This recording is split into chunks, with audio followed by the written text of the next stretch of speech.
E aí, pessoal, eu sou Alexandre Batista e esse é o Costelinha no Sobrecapa, o nosso podcast de toda segunda-feira, que agora também está em vídeo no Sobrecapa.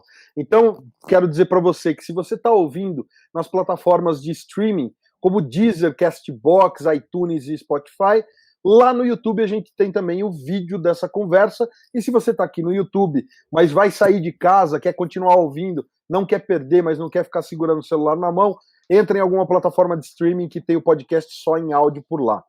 E, obviamente, antes de eu chamar aqui o meu parceiro de podcast, quero convidar vocês também para dar uma olhada em ultimatodobacon.com, que é o nosso site. O Sobrecapa e o Ultimato do Bacon são uma coisa só. Então dá uma olhadinha lá nas reviews, resenhas, matérias, entrevistas e muito mais que tem lá no site. E aí é o seguinte, quero chamar hoje, não é o Rubro Negro, não é o Lucas Souza, hoje está comigo aqui o senhor João Pedro Maia. Salve, JP, tudo certo, parceiro? Salve, Alexandre, salve, galera, valeu aí pelo convite, hoje eu tô aí preenchendo lacuna, né? Eu que normalmente, vocês também já estão acostumados com a minha voz, não apareço tanto nos vídeos, né? Porque tem aquela coisa de ser desprivilegiado facialmente, mas tem minha review também aí no Sobrecapa, mas tem meus textos lá no Ultimato do Bacon, para quem quiser conferir.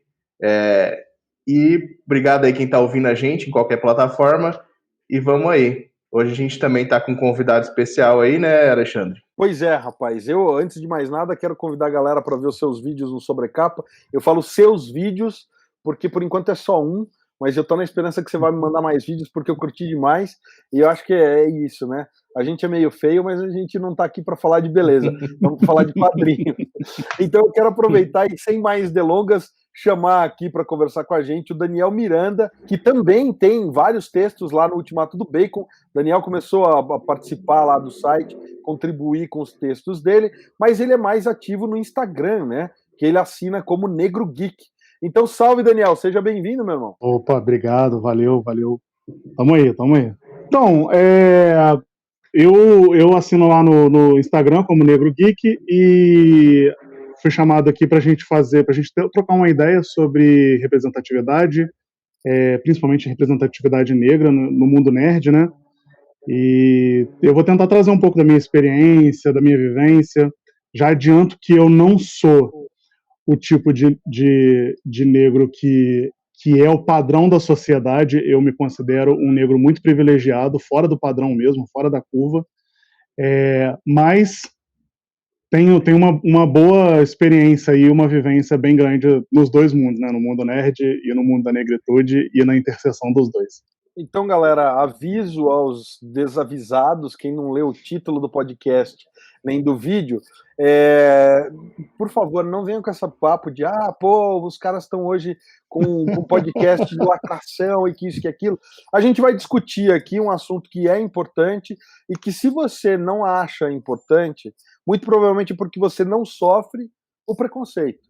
Então, assim, eu me considero um cara que está em aprendizagem e informação. Eu venho de uma família que é super privilegiada aí, né? Tive que batalhar na vida, a gente fala, tive que ralar para pagar minhas contas, mas eu não consigo fazer ideia do que é batalhar da forma como a maioria das pessoas batalha, saindo de uma família mais, como eu posso dizer, mais humilde ou mais pobre mesmo, para não ficar com esses eufemismos. E, cara, sem nada que abrisse portas. Onde eu ia, eu era pelo menos bem recebido e escutado, né? Então, não quero ficar fazendo discurso, mas só para avisar que, se você acha que esse não é o assunto para você, mano, semana que vem tem outro podcast.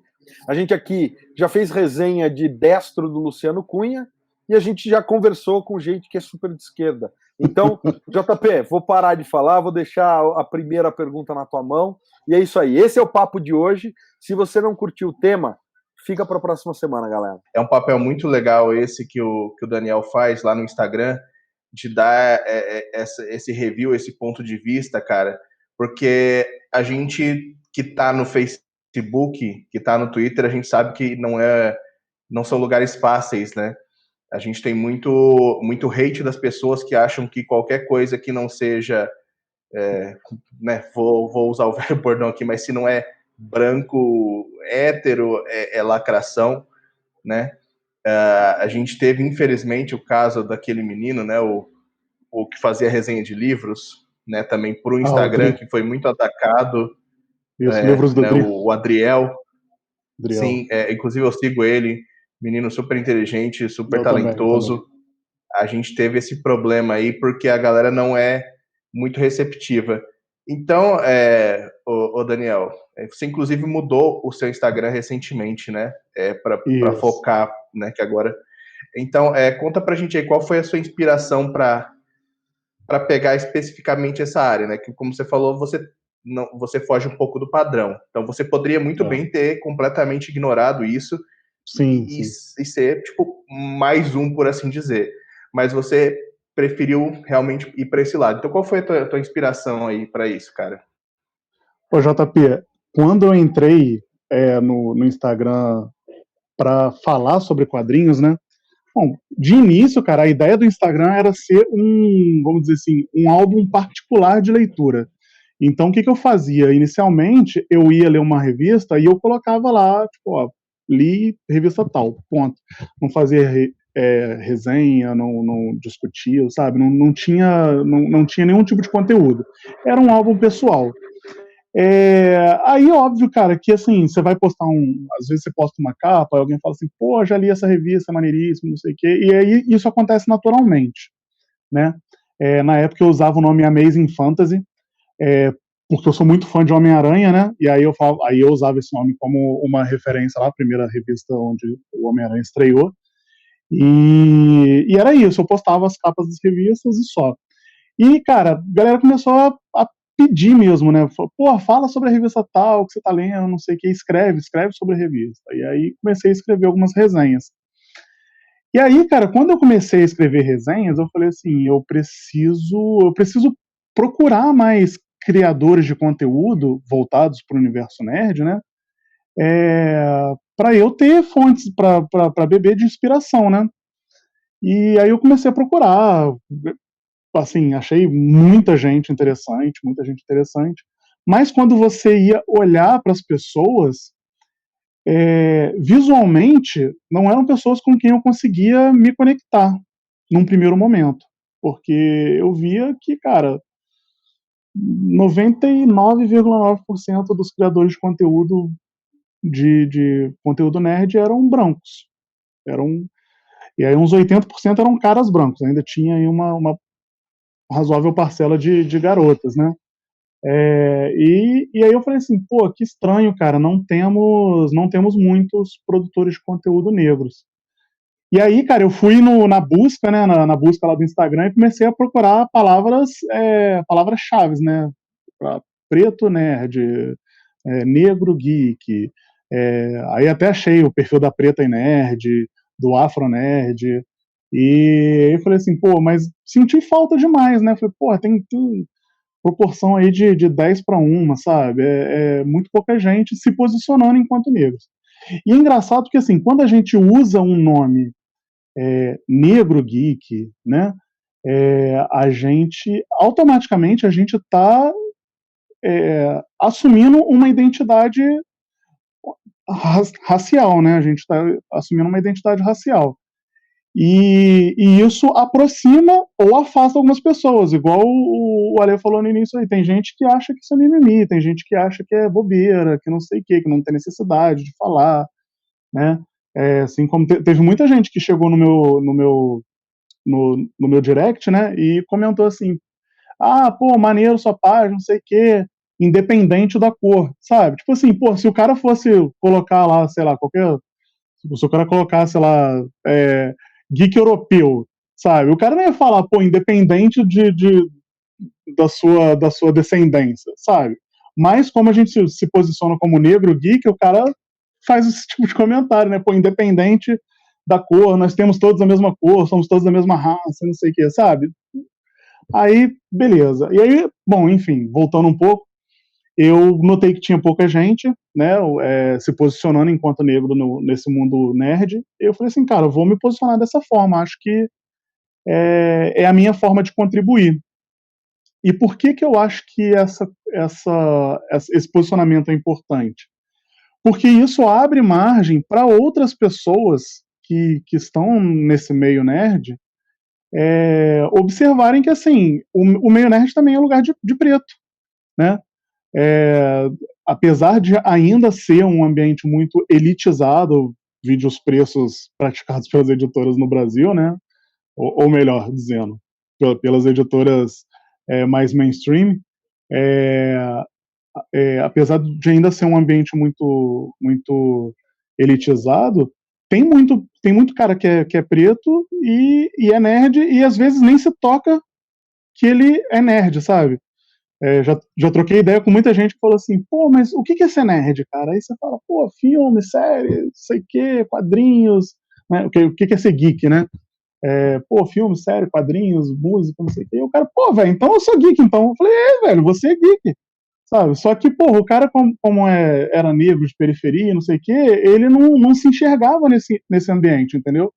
Então eu acho que quando eu me posicionei como negro geek, eu tentei fazer justamente isso, trazer uma ponte entre a galera que é negra pro mundo geek, e falar, gente, olha só, esse espaço aqui também é de vocês. Eu tô aqui, eu sou igual a vocês e a gente também deve ocupar esse espaço. E foi mais ou menos isso, cara, que rolou. Cara, muito legal. Eu acho muito massa, porque a gente tava conversando offline antes de gravar, uns dias atrás, e você estava me dizendo isso, né, a respeito da sua trajetória, e eu quero que você fale dela daqui a pouquinho, mas é muito engraçado quando você não tem, de fato, o pessoal fala assim, representatividade e tal, muita gente eu acho que não entende o que é representatividade, né? É o fato de você olhar alguém e falar assim, cara, tem um brasileiro no filme do Harry Potter. Então, eu acho que quando a gente joga essa questão do brasileiro, tem uma galera que consegue imaginar, porque o brasileiro é isso, né? O vira-lata do mundo. E a gente tem essa síndrome de vira-lata como brasileiro. E aí, de repente, você fala assim, pô, a Gisele Bündchen fez abertura, não sei de que a Olimpíada, agora não vou lembrar. Aí todo mundo, pô, é o Brasil na Olimpíada, né? Frase do Galvão Bueno. É o Brasil na não sei aonde. Então, quando a gente tinha, sei lá, cara, grandes heróis como o Senna e tal, nos esportes, você fala assim, pô, é o Brasil sendo representado. E aí a galera consegue ter um pouquinho, mas assim, bem minúsculo, do que é a questão da representatividade. Você fala assim, mano, quando saiu o episódio do Simpsons no Brasil, que não foi muito elogioso, então a galera sente aquela coisa de falar assim, porra, você tá sendo zoado, né, em cadeia mundial. Então, eu tô jogando isso porque a galera que tem, né, e falo por mim, eu levei muito tempo para entender esse conceito, mas eu tô em aprendizado constante. É difícil pro tal do branco, cis, hétero, se colocar nesse lugar, entendeu? E entender que você sofre o preconceito, você não tem moldes, você não tem ídolos, entendeu? Você cita aí uma meia dúzia, por quê? Porque a galera vai tolhendo e vai tirando do pedestal do holofote. Então, queria que você falasse um pouco sobre isso, de como você se viu como um representante nerd para essa galera negra, porque você tem lá, cara, você tá batendo aí 5 mil seguidores, quantos mil seguidores? Eu acho que até o final desse mês aí chega a 5 mil. É porque tá com 4.999,9, né? Então, tipo, mais um, quase 5 mil. Mas é isso. Então, assim, me diz como foi esse estalo que você se percebeu um cara que está representando, porque, cara, para 5 mil pessoas, você é o espelho deles no mundo geek, e como foi essa sua trajetória que a gente estava conversando em off lá, de se perceber, né, apesar de fora do preto padrão, mas, né, enfim. Olha, cara, uma coisa assim que a gente quando a gente, até quando a gente mesmo que é negro começa. E, aliás, principalmente a gente que é negro, quando a gente começa a discutir essa temática, existe um consenso de que a negritude ela não é algo, apesar da gente nascer negro, a gente se torna negro com o tempo. Porque quando a gente é criança, a menos que a gente venha de uma família de berço extremamente tradicional, onde, pô, sei lá, a mãe, desde pequeno, cuida do cabelo da criança usando penteados black, e, sabe, a gente vai construindo a percepção da negritude com o tempo, entendeu? E, cara, para mim, particularmente, demorou muito para eu construir essa percepção da negritude. O meu pai era um homem negro, e a minha mãe é uma mulher negra que não é retinta, né? Ela é miscigenada. E assim, em casa meu pai tinha mais o discurso racial, minha mãe menos. E, cara, eu não cresci tendo esse tipo de discussão em casa. A gente não tinha muito essa parada de, porque você negro tem. Sabe aquelas tirinhas do tipo, pô, quem é que anda com nota fiscal na rua? E a menininha, o menininho negro mostra lá a nota fiscal do objeto dele quando é abordado por um policial, sabe? Na minha casa não teve esse tipo de discussão, a gente nunca teve esse tipo de preocupação, né?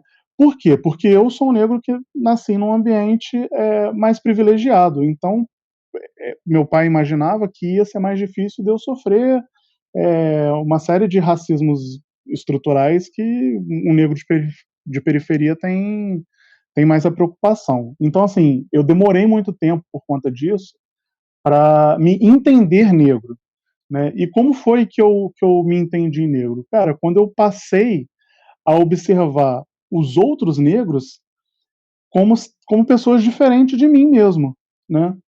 Eu comecei a ter contato com pessoas que eram negros de periferia, por exemplo. E aí eu comecei a perceber que, por exemplo, o fato da minha família poder me dar tudo que eu precisava, por exemplo, eu coleciono quadrinhos desde os meus 9 anos de idade, né? Enquanto muitos dos meus amigos hoje, né, das pessoas com quem eu tenho convívio hoje, que são negros, não tinham acesso a livros e quadrinhos em casa. Para ter acesso a esse tipo de coisa, tinha que ir na biblioteca municipal da cidade. Tinha que pegar um ônibus lá da periferia, gastar 1 hora de ônibus para ir para o centro da cidade, para entrar na biblioteca, entendeu? Então, assim, a dificuldade da cultura chegar nessa população é muito mais difícil. Eu tive acesso, mas eles não, né? Então, por isso que eu sempre toco nesse ponto de que eu não sou um negro padrão, porque eu tive acesso a muitas coisas que a maioria da população negra não teve.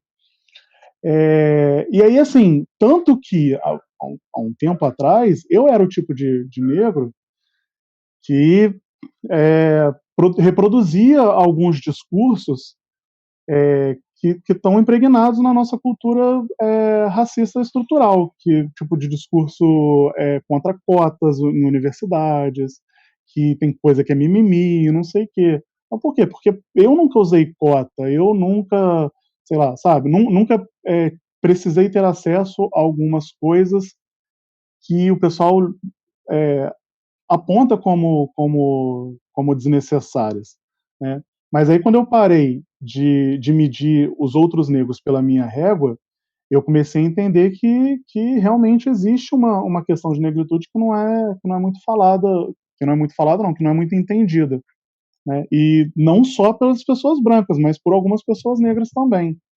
Tanto que a gente tem aí na presidência da Fundação Palmares um cara negro que só presta de serviços para a comunidade negra, de uma forma geral. E aí, cara, assim, quando eu fui começando a construir essa percepção de negritude, de quem eu era e de quem as pessoas à minha volta são, e as dificuldades que elas passam, e a ausência de representatividade para elas, eu falei assim, pô, já que eu tive acesso a essas facilidades, já que eu conheço quadrinhos como os meus amigos brancos conhecem, né, eu posso servir de rosto para a galera começar a perceber que assim também é possível ser negro e gostar de quadrinhos, gostar de cultura nerd, né? Aí assim, sempre que a gente fala, a gente pontua as coisas que são mais fácil acesso para a galera que é da minha idade, aí, que tem entre 30 e 40 anos. Eu sempre comento muito da TV Manchete, dos desenhos, animes, tokusatsu que passavam lá. E a pessoa fala, eu assistia muito isso quando era criança, não sei o que. Eu falo, tá aí, velho, isso é cultura geek, velho. Tokusatsu, anime, mangá, isso tudo é cultura geek. Você já consome isso há muito tempo, mas você não percebe, né? Por quê? Porque você só via cara branco falando sobre cultura nerd, né? E aí quando você via um cara preto falando sobre isso, quer dizer, você não via, né? Você não via. Eu falei assim, pô, deixa eu tentar ser uma voz nesse meio. Uma voz e uma cara. Isso que eu acho que também é importante. Assim, cara, uma curiosidade, né? Você que tem essa percepção, né, construída melhor, né, do que é ser negro, como é a vida de um negro. A gente tem, né, a representatividade, ela está sendo maior nos dias de hoje, mas a gente tem, por exemplo, o Pantera Negra surgiu há muitos anos já, né? Então, eu queria que você comentasse um pouco do seu ponto de vista de como eram essas primeiras tentativas de representatividade em comparação com como elas são hoje em dia, né? Questão de personagens muito estereotipados, talvez, né? Como que você enxerga essas coisas? Como que você vê que a indústria está caminhando para uma representatividade mais ampla? Cara, então, eu acho que a gente está evoluindo a percepção de negritude junto com a sociedade de uma forma geral. A grande verdade é que a sociedade evolui, né? A antropologia é justamente o estudo da evolução da sociedade de uma forma geral, né? E sim, eu acho que no início as representações negras elas eram muito mais estereotipadas. Você vê, o Pantera Negra, aí vamos pegar o Pantera Negra, por exemplo. Foi um dos primeiros heróis negros a ter maior destaque, né? No início ele não tinha uma revista própria, ele era coadjuvante do Quarteto Fantástico, mas sim, ele era um herói negro de relativo destaque. Mas você vê, ele era um cara negro de um país africano,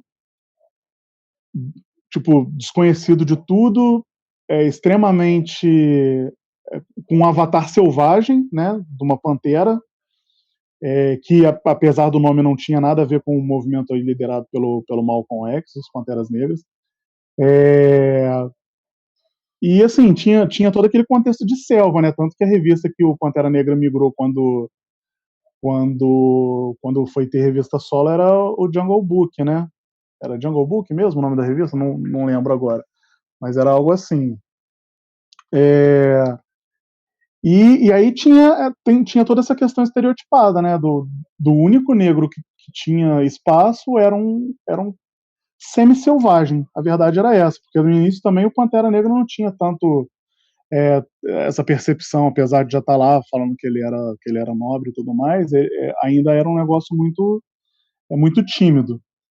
Aí depois do Pantera Negra foram surgindo outros heróis, por exemplo, o Luke Cage, né? Que ele veio do movimento do Blaxploitation, que também era um negro de um bairro dos Estados Unidos que era um bairro predominantemente negro, né? Que era o Harlem. E você vê, ele era um cara negro que teve a sua origem dentro de uma penitenciária, onde ele, enquanto negro, foi usado como cobaia humana, ou seja, numa clara diminuição da importância da vida negra, né? O cara é tão menos humano que ele serve como cobaia, né? Para um experimento que por acaso deu para ele uma pele impenetrável, né? Então assim, mas aí ele já não estava mais naquele contexto de selva, né? Ele estava já num contexto de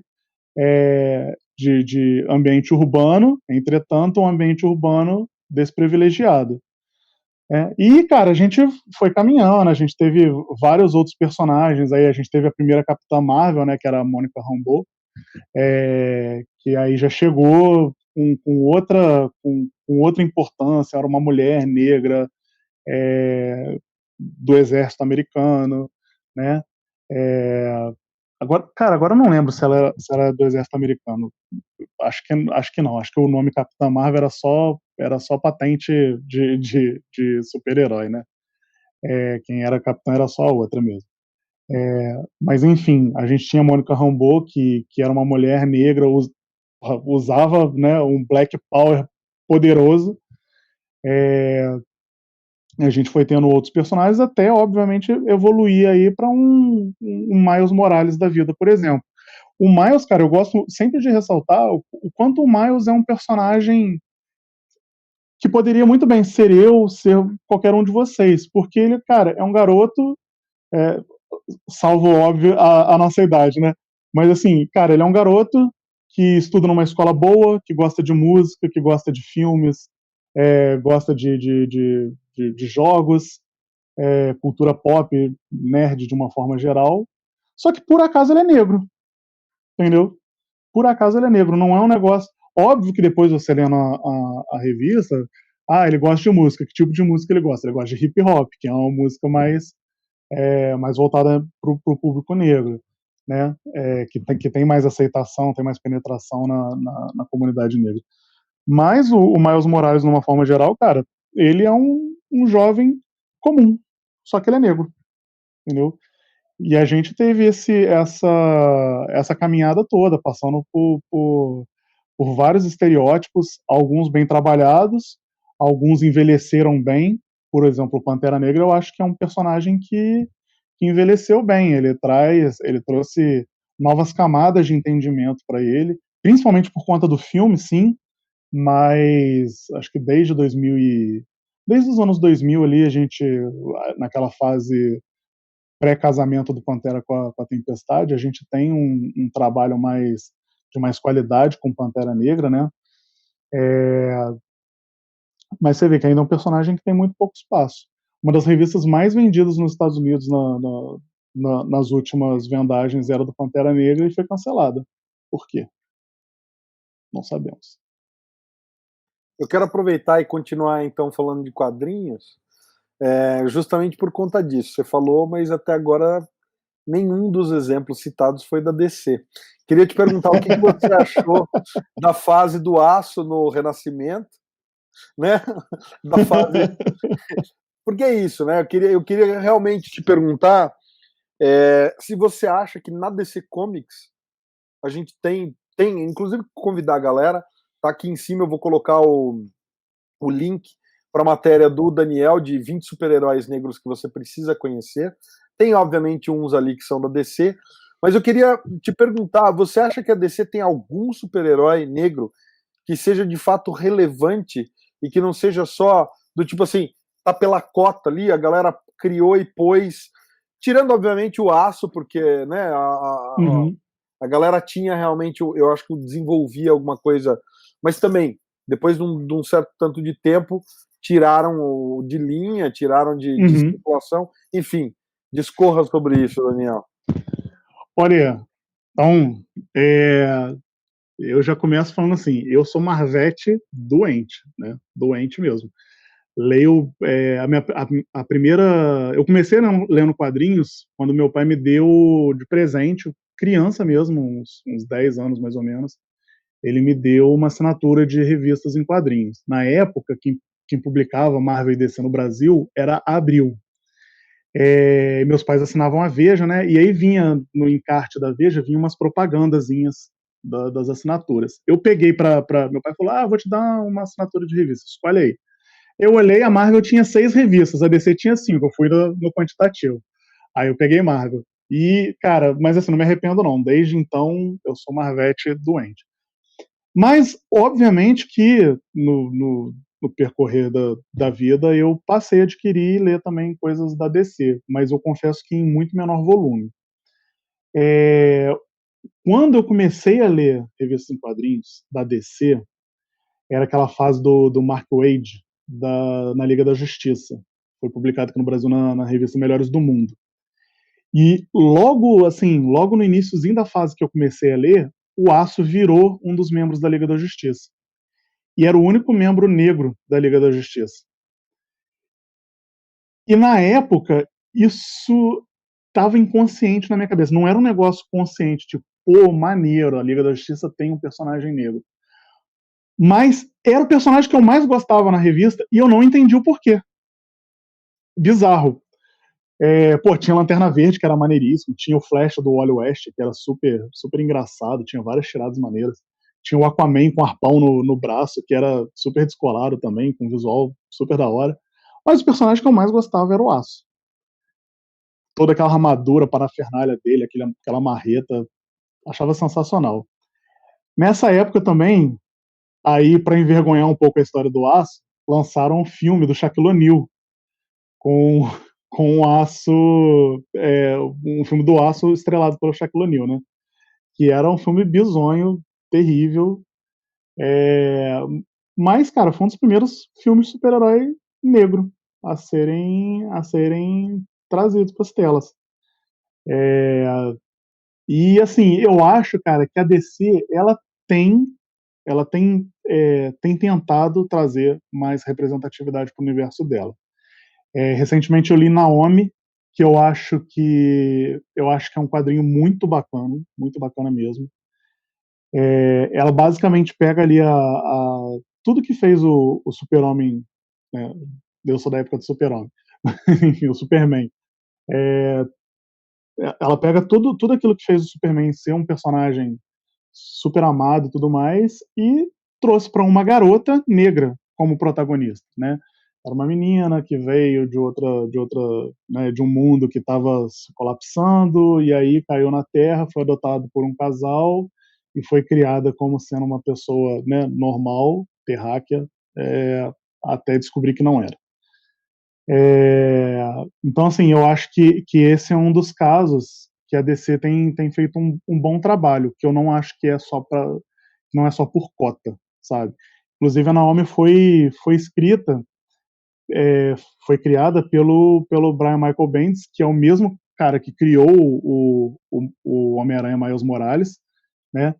E aí, às vezes, o pessoal fala assim comigo, pô, mas o Brian Michael Bendis é um cara branco, por que a galera coloca o cara para escrever histórias de representatividade, assim, com algum cunho de representatividade e tudo mais? Mas eu acho que é legal também a galera saber que, assim, o Brian Michael Bendis, ele é pai de duas garotas, duas crianças adotivas, uma é uma afro-americana e outra, se eu não me engano, ela é da Etiópia, salvo engano, mas ela é de uma nação africana, que eu acho que é Etiópia. E, cara, eu achei super pertinente ele escrever uma história de uma família branca que adota uma garota negra, né? Com ali as questões de superpoderes e tudo mais que são facilmente colocados em paralelo com o Homem de Aço.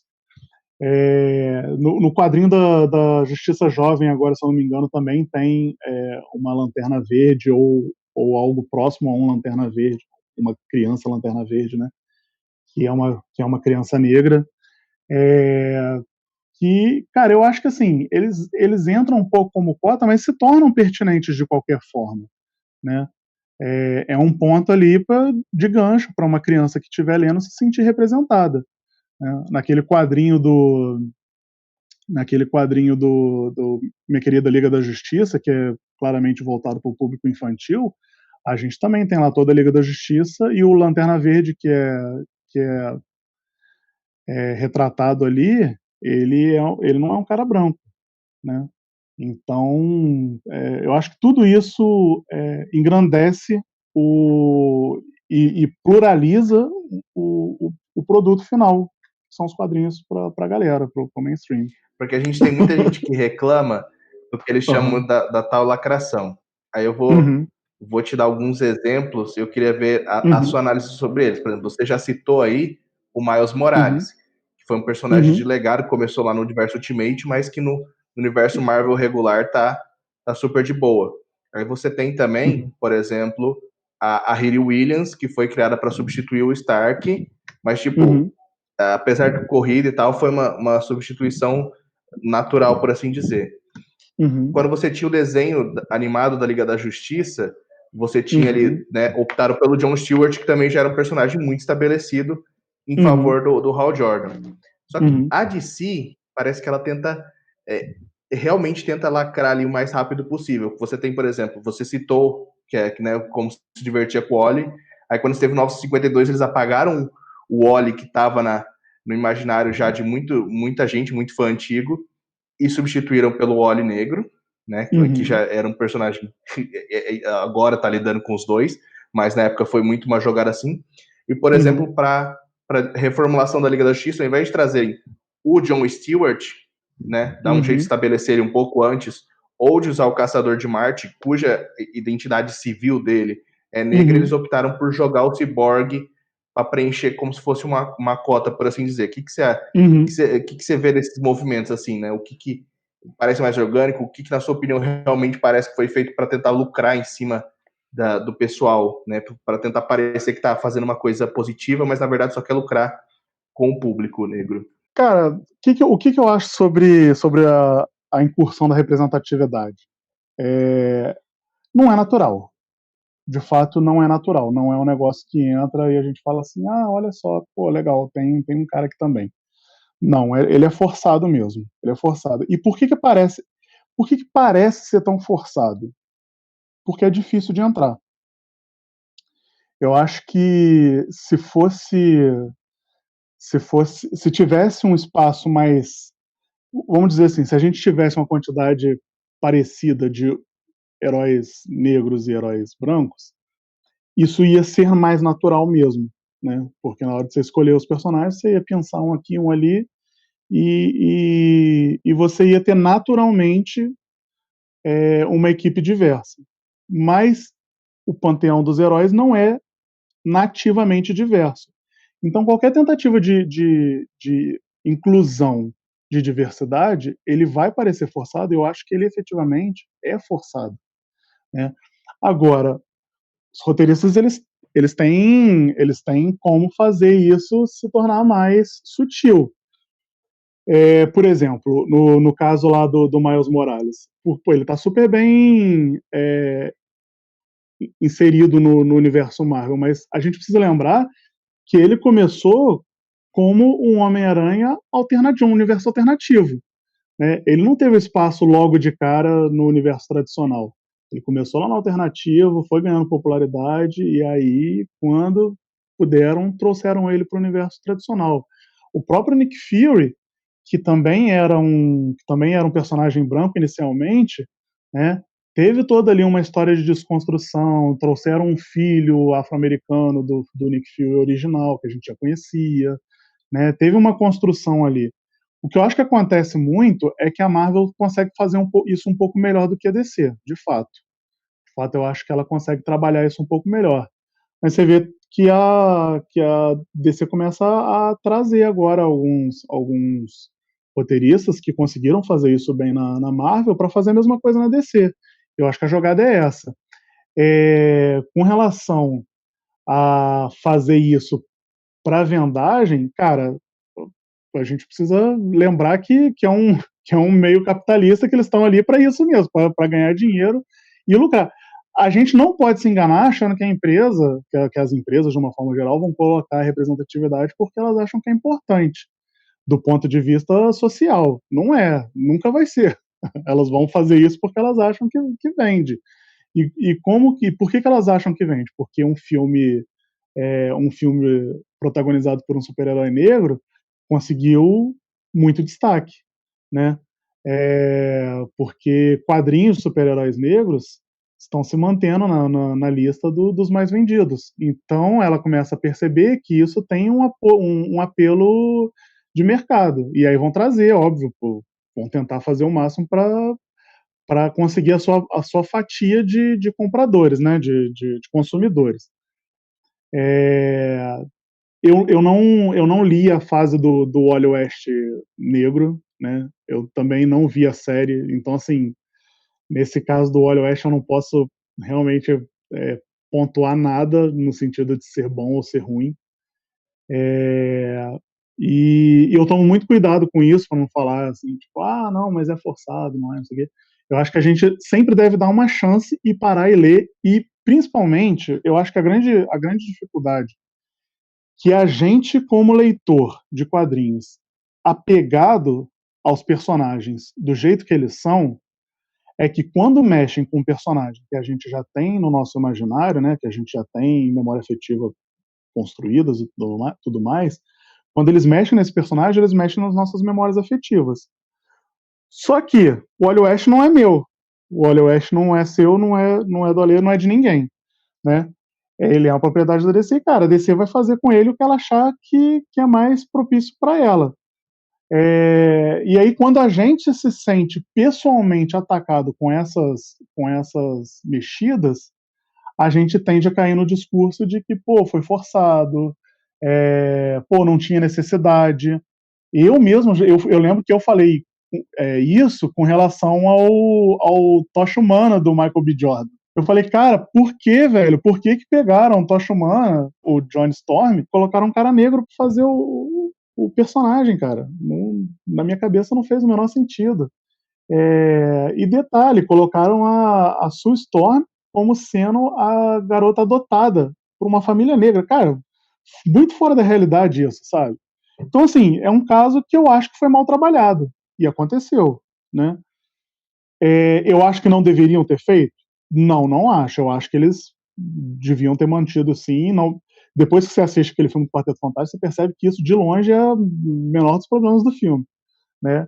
Mas não acho que isso tenha sido um problema, não. Você colocar o Heimdall, do Idris Elba, no filme do Thor, né, um panteão de deuses nórdicos, um deus negro lá no meio. Cara, deuses não existem, né, velho?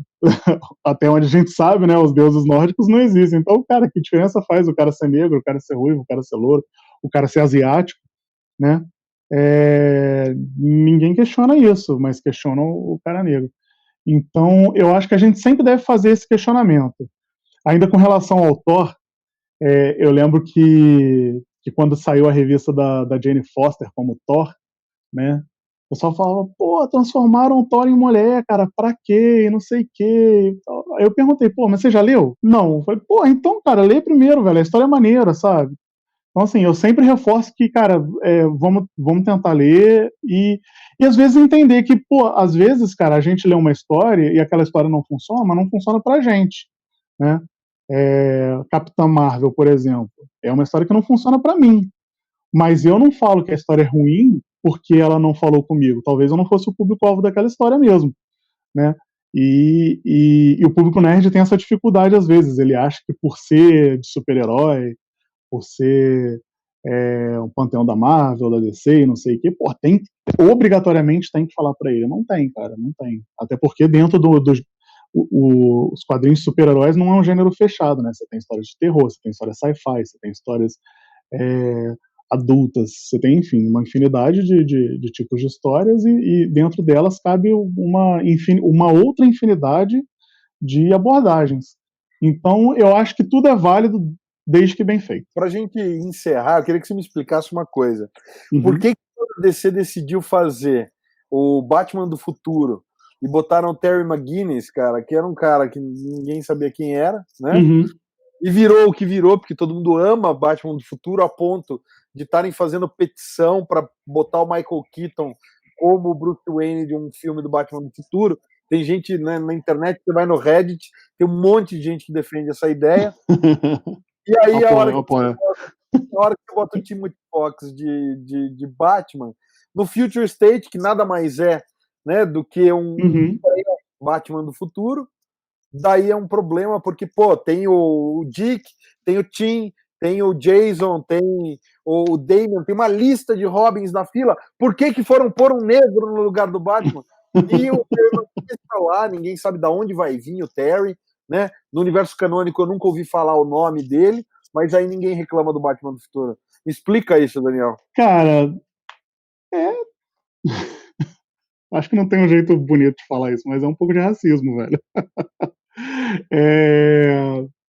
Eu fico lembrando, vamos fazer um paralelo aqui com o Batman da Queda do Morcego. O Jean Paul Valley, né? Era um cara loiro. Teve esse questionamento, sim, do por que o Dick Grayson não foi escolhido como Batman e tudo mais. Mas tá aí, o cara caiu, não foi hateado assim nesse nível pelos fãs. Eu acho que entra um pouco, aí volta um pouco naquilo que eu comentei, né? Quando a gente mexe com a memória afetiva da gente, é muito mais fácil a gente aceitar um Batman branco, qualquer que seja ele, né? Seja o Dick, seja o Tim Drake, porque a parte de baixo da máscara ali vai mostrar o queixo, vai mostrar a etnia do cara. Então pode ser qualquer um. Quando eu comecei a ler Batman, o Batman da vez era justamente o Dick Grayson.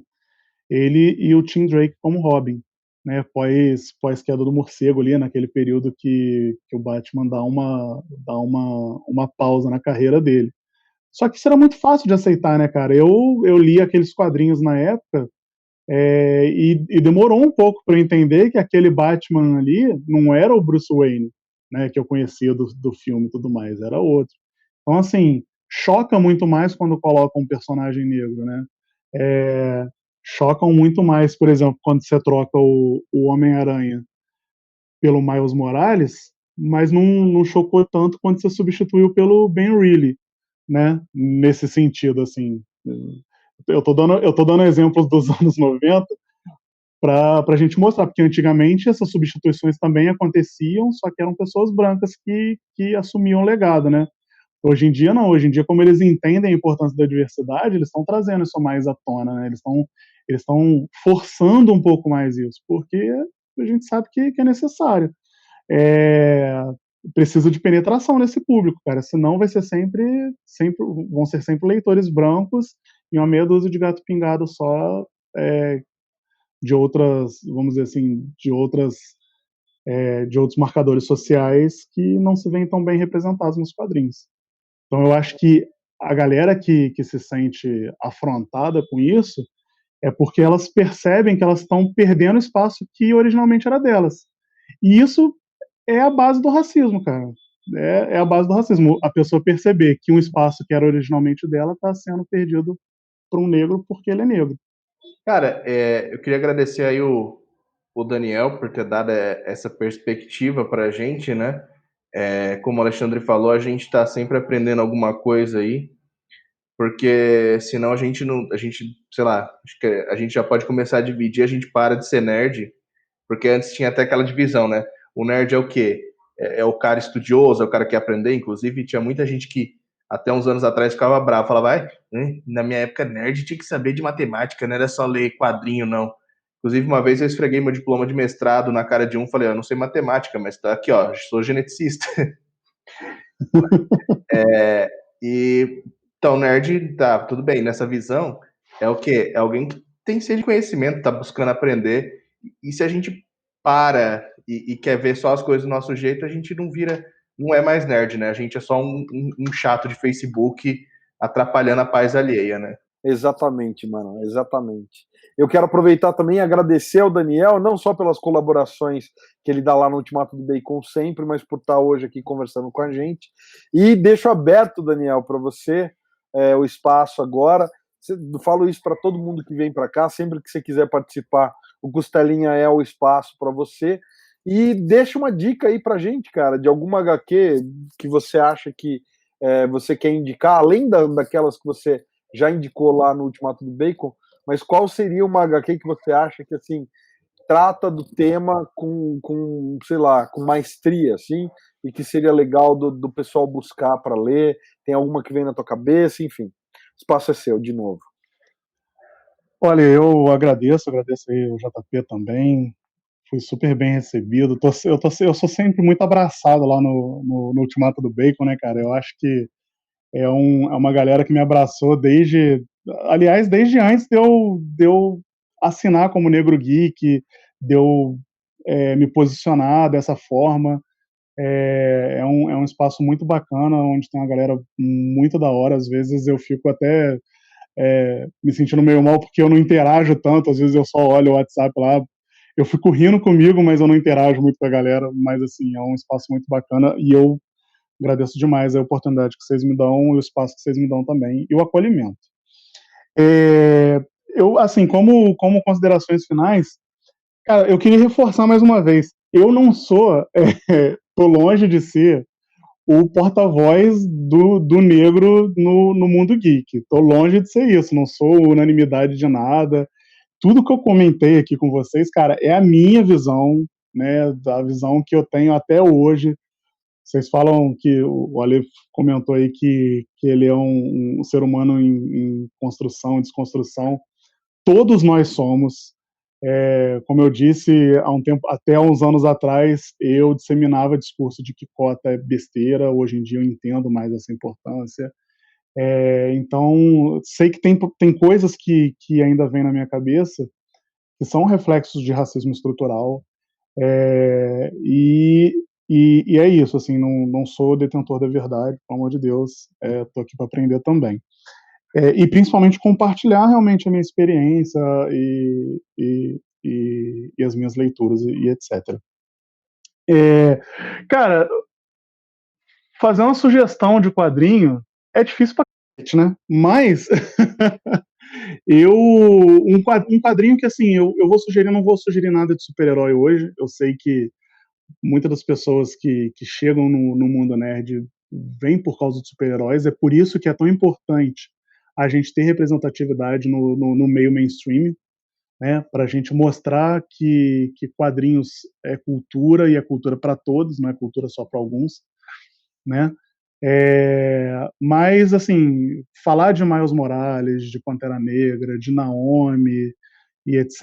é meio chovendo molhado hoje em dia. Então, o que eu vou recomendar aqui é esses dois quadrinhos aqui, que foram lançados pela editora Nemo. Não sei se vai dar para ver aqui, achei. Que é A Marcha.